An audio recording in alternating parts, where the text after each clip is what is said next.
노홍철과 하하, 조세호, 조보아, 이효리, 싸이, 사나와 랩몬스터, 그리고 대도서관, 보겸, 소련여자.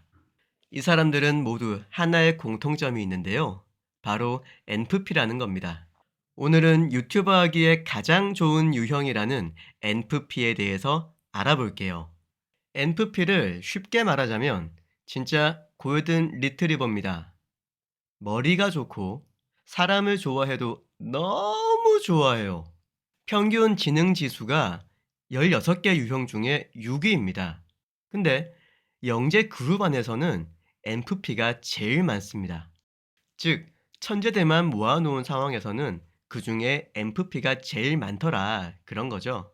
전 세계에서는 약 8%, 한국에서는 약 8.4%의 사람들이 NFP입니다. 보통 NFP는 스파크형, 또 재기발랄한 활동가라고 부르죠. NFP의 특징은 약간 양면성이 있습니다.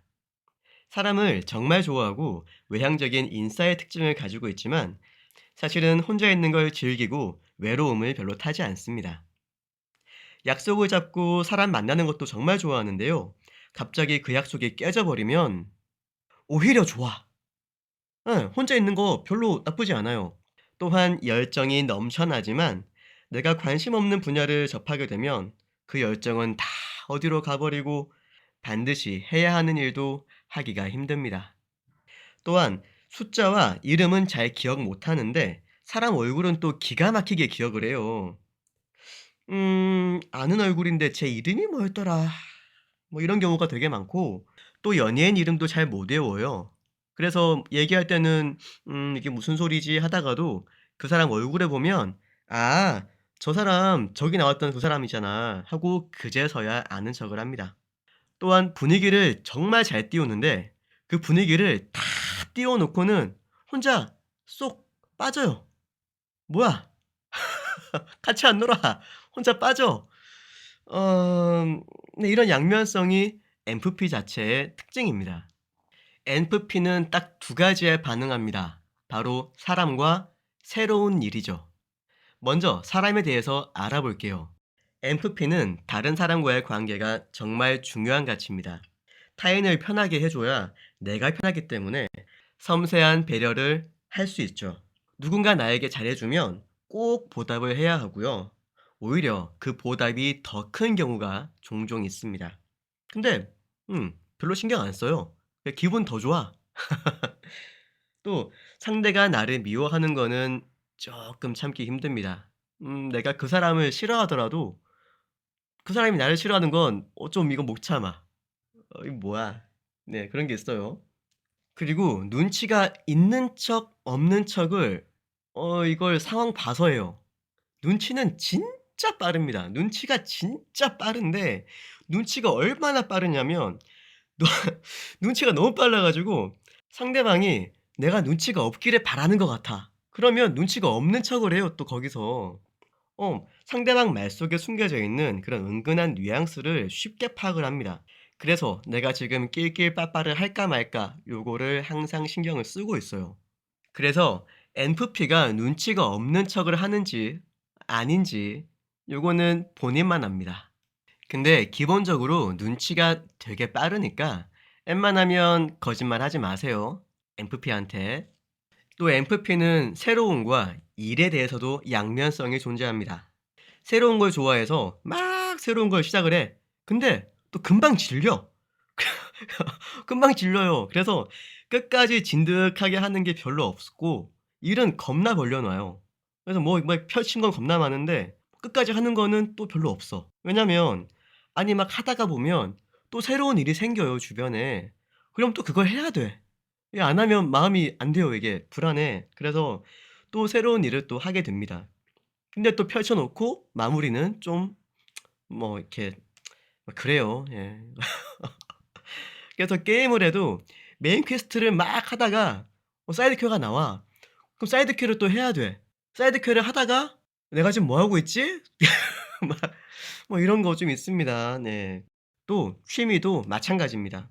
한 가지 오래 하는 취미는 별로 없는데 새로운 취미가 막 계속 생겨. 막 막 이번에 뭐 낚시했다가 게임했다가 와인 모임 나갔다가 뭐야. 네 계속 생겨요. 예 새로운 취미를 하는 게 취미야.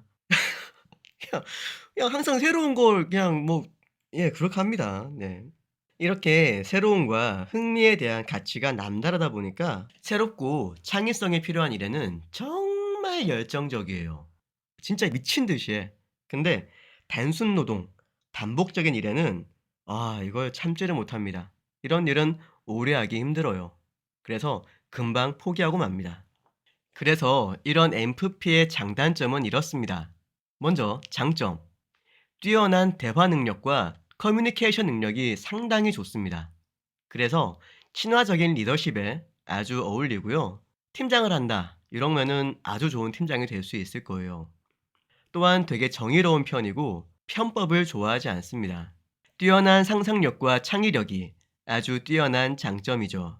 단점으로는 쉽게 예민해지고 집중력이 그렇게 길게 가지 않아요. 또 생각이 너무 많다 보니까 가끔씩 밤에 잠을 못 자는 경우도 많이 있습니다. 자야 되는데 막 생각이 막 잡생각이 계속 나. 막 자야 되는데 힘듭니다. 네. 또 지나치게 감정적이고 누군가 나에게 어떻게 대하는지 아주 민감하기 때문에 인정받고 싶어 하고 누가 날 무시하면 막 못 참아요 막. 또 이거 좀 중요한 단점인데 MFP가 돈을 못 모아요. 이 경제관념이 좀 없습니다. 네. 그래서 취미 생활이나 뭐 새로운 데 돈 쓰는 거 정말 아까워하지 않거든요. 근데 그러다 보니까 경제적인 특성은 좀 낮습니다. 그래서 16 가지 유형 중에서 MFP의 재산율은 약 12 정도 하위권에 속하고 있죠. 또 기타 특징으로는 감정 표현이 너무 잘 드러나서 포커 페이스를 못 합니다. 뭐 이렇게 그냥 보면 알아요. 뭔 생각하는지. 그래서 네 힘듭니다. 네 그러고요. 감동을 잘하고 눈물도 많고 또 상당히 착한 편이에요. 그래서 종업원들이나 직원들한테 잘하는 편이고요. 어떤 행사나 모임을 잘 주최하기도 합니다. 멋내는 걸 좋아하고요. 양보하는 거 별로 어렵지 않아요. 양보 잘하고 싸움 별로 안 좋아하고 또 인생을 즐겁게 사는 걸 좋아합니다. 그래서 상당히 인생을 긍정적으로 살려는 특징이 있습니다. 또 좋아하는 사람과 싫어하는 사람의 구별이 좀 많이 심해요. 하지만 이런 MFP는 항상 행복하고 즐거운 걸 추구하기 때문에 같이 있으면 기분 좋아지는 그런 타입이라 그럴까요? 네, 오늘은 이렇게 MFP에 대해서 알아봤습니다. 어떻게 재밌는 시간 되셨나 모르겠어요. 사실 이 영상을 만들고 있는 저도 MFP입니다. 그래서 MBTI 지표를 소개하면서 제일 먼저 다뤄본 게 바로 NFP입니다. 오늘의 영상은 여기까지고요. 다음에 다시 뵙도록 하겠습니다. 여러분의 좋아요와 구독이 제가 더 좋은 컨텐츠를 만드는데 도움을 준답니다. MFP에 대한 여러분의 생각을 댓글로 남겨주시면 제가 다 답변 드릴게요. 오늘도 좋은 하루 되시고요. 다음에 다시 뵙겠습니다. 감사해요.